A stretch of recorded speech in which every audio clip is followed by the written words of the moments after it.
অবস্থা সব কমে যাইব, সংসার ভালো হইব। সে ভালো কথা বলছে। আমি আমার শ্বশুর বাড়ি আমার ওয়াইফকে রেখে আসলাম। রেখে আসার পর ওর ফেসবুক আইডি 4টা, ওর ফোন ব্যবহার করা নিষেধ, কিন্তু লুকিয়ে লুকিয়েও ফোন ব্যবহার করছে। এটা আমার শ্বশুর বাড়ির যে ভাড়াটিয়া লোক তারাও জানে, ওর বোন জানে, ওর আব্বা জানে, ওর মা জানে। এমনকি আমার এই আলমারিতে লুকিয়ে মোবাইল রেখে এই ওয়াইফাই ডেকো সফটওয়্যার নামানো, ওর ফোন ব্যবহার করা নিষেধ, লুকিয়ে লুকিয়ে বাসা থেকে গেলে ফোন ব্যবহার করবো। কাদের সাথে কথা বলে, আমার বাসায় ল্যাপটপ আছে, মনিটর আছে, পিসি আছে, ওইগুলো ব্যবহার করে। তাহলে ফোনের ভিতরে ও কি, ওর কি একটা মেয়ের 4টা ফেসবুক আইডি কিভাবে থাকে? তো বাচ্চার বিষয়টা যাচ্ছি। যখন বাচ্চাটা হয়, আপনারা জানেন যে সিস্ট বলতে একটা জিনিস আছে মেয়েদের, এই সিস্টের কারণে বাচ্চা থাকে না, নষ্ট হয়ে যায়। তো ওর এত বড় সিস্ট, আলট্রা করছি আপনার 12 থেকে 13 বার, সবসময় এত বড় সিস্ট আছে, ওর ব্যথা হয়। সিস্টের একটা ট্যাবলেটের দাম আপনারা দেখবেন দোকানে যা জিজ্ঞেস করেন, ওটা সম্ভবত আপনার একটা 3 মাসটা 6 মাস খেয়ে যাইতে হয়, 100 টাকার উপরে করে দাম। আর একটা ট্যাবলেট দিচ্ছে, ওইটাও 100 টাকা করে। আমার কোনাবাড়ি যেটা হসপিটাল আছে, আমি সকল হসপিটালে দেখাইছি, আমি পারি নাই কন্ট্রোল করতে। পরবর্তীতে শ্বশুর বাড়ি রেখে আসলাম, ওইখান থেকে নিয়ে আসবো, আমার শ্বশুরের প্রস্তাব দেওয়ার কারণে ওকে আমি ওইখানে রেখে আনছিলাম। তো রেখে আনার পর দেখা যায় যে আমাকে বলে পেট ব্যথা, আমি থাকতে পারতাছি না। আমি আসি বাড়িতে, ফট করে আমার এই জার্নি করে নারায়ণগঞ্জ যাই আবার আসি। উনি বলছে আমি ওনাকে ব্যবহার করার জন্য বিয়ে করছি। তাহলে যে মেয়ে সৃষ্ট হলো, যে মেয়ের বাচ্চা হওয়ার কথা, আমি কেন সে তার দিকে বিবেচনা করে আমি ঘন ঘন নারায়ণগঞ্জ যাওয়া আসা করছি? ও না হয় ভিডিওতে বলছে, আমি যে নারায়ণগঞ্জ গেছি সেটা আপনারা ভিডিওতে দেখছেন, এবং নারায়ণগঞ্জের ওই বরাবর লোকও জানে। তো এই বাচ্চাটা কিভাবে নষ্ট করলো সেটা আপনাদেরকে বলি। তা ওর সাথে আমার ঝগড়াঝাটি হয়। আমার যতটুকু সন্দেহ, মানে আমার ধারণা, আমি বাড়িতে হঠাৎ করে বলতেছি আমার পেটে ব্যথা হচ্ছে, তখন সম্ভবত 70 দিনের মতো হবে এস বাচ্চাটার। তো ব্যথা ওঠার পর আমি সাথে সাথে হসপিটালে নিয়ে গেলাম, এখান থেকে যাই। আমার মা শ্বশুর শাশুড়ি নাই নাই, যদি আমার ড্রাইভার পরে যে বাচ্চা হেরা নষ্ট করছে, আমার কথা বুঝলেন ক্লিয়ার? এজন্য আমার এন থেকে নিয়ে হসপিটালে পাঠাইছে, তারে দিয়ে। পাঠানোর পরে দিয়ে আমি বাচ্চার কোনো হার্টবিট পাই না। আমি এজ এ আমি একজন, যদিও বাচ্চাটা আসার পর আমি এত খুশি হয়েছি যেটা ভাষায় প্রকাশ করার মতো না। যদি খুশি না হইতাম, ওরে কেন আমি গ্রিন লাইফ হসপিটালে নিয়ে যাই, ওরে কেন নারায়ণগঞ্জে বারবার হসপিটালে নিয়ে যাই, কেন আমি আলট্রা করে বারবার দেখি এটা ঠিক আছে কিনা, হার্ট পাওয়া যায় না। ওর যতটুকু কষ্ট না হয়েছে তার থেকে 1000 গুণ বেশি কষ্ট হয়েছে সেদিন আমার। কিন্তু ওরে উল্টা পরামর্শ দেয়, ওর ফ্যামিলির থেকে উল্টা কথা বলে।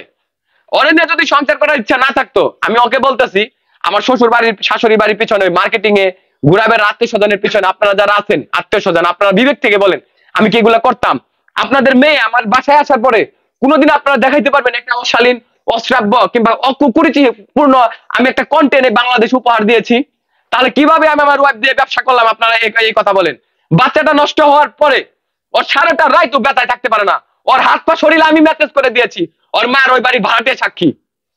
পুরুষ মানুষ কি কান্না করতে পারে? আর আমাকে বলছে আমি নাকি পেটে লাত্তি দিছি। এই পেটে লাত্তি দেওয়ার বিষয়টা ক্লিয়ার করে দেবো, কারণ ডিভোর্সের আগ পর্যন্ত আমি সম্মানের সহিত রাখছি, আমি বলি নাই। এটা ক্লিয়ার করি। ওর মা দোকানে গেছে, আমাকে বললো যে রুটি বানিয়ে দাও। তে 1.5 ঘন্টার মতো হয়ে গেছে, রুম থেকে বের হয়ে গেছে, ও আর আনে না রুটি। মাই আমার শাশুড়ি যিনি ছিলেন বেলে টেলে সবকিছু করে থেকে গেছে। হঠাৎ করে যা দেখি ওর তো মোবাইল ব্যবহার করা নিষেধ, মোবাইল ব্যবহার করে কার লাগে চ্যাট করতেছে। ও কার সাথে চ্যাট করে আমি এর মধ্যে 2 জনের নাম জানি, আমি 2 জনের নাম জানি, সে একদম প্রুফ। তার একজন ব্যক্তি আমার পেজ নষ্ট করছে, ওর চ্যানেল দাঁড় করাইছে, ওর ইউটিউব করে দিছে। ওই ব্যক্তিটা একবার ওর সাথে দেখাও করছে, মিটও করছে, সবকিছু। তো আমি বলছি তুমি এটা খুলো, আমি দেখবো তুমি কার সাথে কথা বলো, আমি কিচ্ছু বলবো না, আমি শুধু ওই ছেলেটাকে দেখবো। মোবাইল এখানে ঢুকাইছে তো ঢুকাইছেই। তো পরবর্তীতে ওই বাসায় এক খালা থাকে, মোবাইল দিতে পারলাম না মোবাইলের জন্য। ও ঘরের দরজা ভিতরে ঢুকে আত্মহত্যা করবো, মোবাইল ব্যবহার করবো, যদি না দেয় আত্মহত্যা করবো। মোবাইল আমার হাতে, কিন্তু আমি লজ্জায় নাম বলতে আমার শ্বশুর আর শাশুড়ি আসবে, ও কার সাথে কথা বলে আমি এই জিনিসটা সবাইকে দেখাবো, ক্লিয়ার করব। তো পরবর্তীতে ও ডিলেট কইরা শ্বশুর শাশুড়ি এসে 1 ঘন্টা পরে মোবাইল দিচ্ছে আমার হাতে। তো প্রথম আপনারা দেখবেন যদি কারোর সাথে চ্যাট করে মেসেঞ্জারে ঢুকলে প্রথম কিন্তু আসে যে ওই এর মধ্যে দেওয়া থাকে যে কার কার সাথে চ্যাট করছে। ও এটা ডিলিট করতে মানে ভুলে যায়, ও ডিলিট করলেও কিন্তু ওইটা থাকে যে এখন কার সাথে রানিং চ্যাট করছে। তো আমি কিছু বললাম না ওরে, কারণ আমার বাচ্চা হচ্ছে, এই মুহূর্তে আমি কাকে কি বলবো। পরে ওই যে ভাড়াটিয়া যে উনি বললো দেখছো এবার তো বুঝলাম যে এটা কোন জাতের মেয়ে, ক্লিয়ার। কইলো বাবা কিছু করার নাই, ওর মা বাবা হোক তারপরে দেখি। আমার লগে মোবাইল নেওয়ার লাগে এত পাঁচটা করছে, আমি কইছি লকটা খুলো, লক খুলে আমার দেখাই নাই ওইটা কে ছিল। আপনারা বলছেন আমি পরকিয়া করছি, কমেন্ট করছেন। আমি আলম হাসান পরকিয়া কিভাবে করব? আমারে তো প্রতিদিন শত শত মেয়ে মেসেজ দেয়, আমি কি কোনো মেয়েকে দিয়ে বলতে আমার সাথে রিলেশন করেন? যদি আমি করতাম তাহলে বলতে পারতেন আমি পরকিয়া করছি। আমি যদি আপনার বউ বোন বান্ধবী কাউকে ডিস্টার্ব করতাম তাহলে বলতে পারতেন আমি পরকিয়া করছি। আমার যেখানে মেয়েরা দেখা করার জন্য মেসেজ দেয়, কথা বলে, সেখানে আমি কিভাবে পরকিয়া করতে গেলাম? রানিং থাকা অবস্থায় লোক তারাইতে মেসেজ দিয়ে আমি সিনু করি নাই। আপনাদের এখানে অনেক লোক আসছিল, তাদের সামনে প্লে করছে, আমি চিনিও না। তো ওনার কাছ থেকে 20,000 টাকা নিছে, এটা এখন না, বিয়ের আগে নিছে। এমনকি আরেকজনে বলছে যে প্রবাসী 2 জন, হেরা কই প্রমাণ দেখাইতে, আমার কাছে আছে, আমি আমার ওয়াইফকে শুট করতে চাই না, ওকে আমি ভালোবাসি, এজন্য আমি এগুলো পাবলিশ করি নাই। ও আচ্ছা, ও যে আমার বাসায় ট্যাবলেট খাইতে ওয়াশ করছে, এলাকা কেরা না জানে, আগের দামের জন্য ওয়াশ করে নিয়ে আসছি, আপনাদের ভিডিও দেখাইছি না সেটা, আমি দেখাইছি কিনা। সো ওই ওই প্রবাসী বলার পর আর 2 জন বলতে আমার সাথে বিয়ে ঠিক হয়েছিল, আপনার বিয়ে করার আগের দিন আমার ব্লক করে যে আপনার বিয়ে করে। শুধু এখানেই নয়, ওই এলাকার আমার কয়েকটা ছেলে, যুবক ছেলে আমাকে এমন এমন তথ্য ইনফরমেশন দিয়েছে যেগুলা রেকর্ড আমার কাছে আছে, আমি চাইলে শোনাইতে পারবো। আমি শুধু আজকে দাঁড়াইছি যে ক্লিয়ার হওয়ার জন্য। আপনার অনেক মেয়েরা হুই নেওয়ার চোখের পানি দেখে পাগল হয়ে গেছে, আমার গালিগালাজ করে, প্রমাণ দেখায় না কে। ওরা জিজ্ঞাসা করেন তো ও আগের জামার লাগে আমার বাড়িতে 2 পাতা ট্যাবলেট খাইছে কিনা, বিয়ের 15 দিন ধরছে কিনা। আমার মা, আমরা জিজ্ঞেস করছি তাকে যে প্রবাসীর থেকে 20,000 টাকা নিয়েছে, এটা জিজ্ঞেস করেছি, তখন সে বলছে যে আপনার সঙ্গে এটা 2 মাস আগের ঘটনা। এটা কিসের 2 মাস আগের হবে? উনি আর বিয়ের আগে ওই কাজ করছে, 2 মাস আগে হবে কেন? এই রানিং বিয়ে থাকা অবস্থায় আপনাদের একটা প্রশ্ন করি, আমার বাড়িতে থাকা খাওয়া চলাফেরা কোনো কিছু অভাব নেই। কোন জায়গায় আমি না নিয়ে গেছি আমার সাথে, ওর এই বাড়িতে মন বহে না, একদিন থাকলে 3 দিন বাপের বাড়ি থাকে, 3 দিন থাকে, ও 7 দিনের দিন বিনা হইতে আলাদা হইছে। আমি যে 4 মাস এই বাড়িতে আমার ফালে থেকে গেছে গা, তাহলে এই বাড়িতে 4 মাস আমার রান্না বান্না করে কে খাওয়াইছে? ওই তো আলাদা হইছে। আরেকটা কথা বলো, আমার এই ঘরের ভিতরে কি না আছে, চাল নষ্ট হইছে, সবকিছু নষ্ট হইছে। আরেকটা কথা বলেছে আপনাকে, আপনি অন্য মেয়ে নিয়ে ঘরের মধ্যে দিচ্ছি, আমার এখানে গ্রাম লোকজন এলাকা এত কিছু আছে, আমার বাড়িতে এত মেহমান আসে, প্রতিদিনই আসে। আপনারা যারা কন্টেন্ট ক্রিয়েট করেন, আমার কথা বলার বাচন ভঙ্গি আচার আচরণে কোনোদিন এরকম মনে হয় আমি ওপেনিং ভাবে যদি কেউ থাকে যে আমি সামনে বসে কথা বলবো, যেটা কেউ কথা বললে বলি, সালাম দিলে কথা বলি, গল্প করি, কিন্তু এটা কখনো হয় আমি বাড়িতে আনলাম মেয়ে আইনা কিংবা এইখানে গেলাম ওর চোখের সামনে এটা করলাম, বোর সামনে। আমি আপনাদের বললাম, মানুষ যে মিথ্যা কথা বলে কিংবা ও যে মিথ্যা বলছে, এটা তার জ্বলন্ত একটা প্রুফ। আরেকটা জিনিস, ও কাইন্দা কাইন্দা এতদিন এত কথা বললো আমার ব্যাপারে, ও ডিভোর্সের আগে পার্লারে যে চুল, মানে যে পার্লার ওয়ালা মেয়েরে নিয়ে আপনার চুলের স্টাইল মিস্টাইল করলো, সুন্দর করলো, ফেসিয়াল করলো, আমার ডিভোর্স দেওয়ার আগে কয় আমি ছাড়া ছাড়া বাসুম না, এর নিয়ে সংসার করুন, প্লিজ বুঝান। তাহলে হ্যাঁ, আবার ওই স্টাইল করে পার্লার ওয়ালা মেয়ের লাগে ঘুরে কেমনে, কিভাবে ঘুরে? আর আমি কোথায় পার্লার ওয়ালা মেয়ের সাথে ঘুরলাম? আমি তো নীরব থেকে গেছি, আমার বউর সুনাম সম্মান বজায় থাকুক এটা চাইছি। আর ও আমাকে একবার রাস্তায় নামে দিয়ে হেল্প করে ও নিজে ওঠার চেষ্টা করছে। আচ্ছা, তো এখন আপনাদের সংসার ভাঙার মূল কারণটা কি ছিল? মূল কারণ হচ্ছে এখানে আপনার প্রথম কারণ একটা একটা করে দেখাচ্ছি।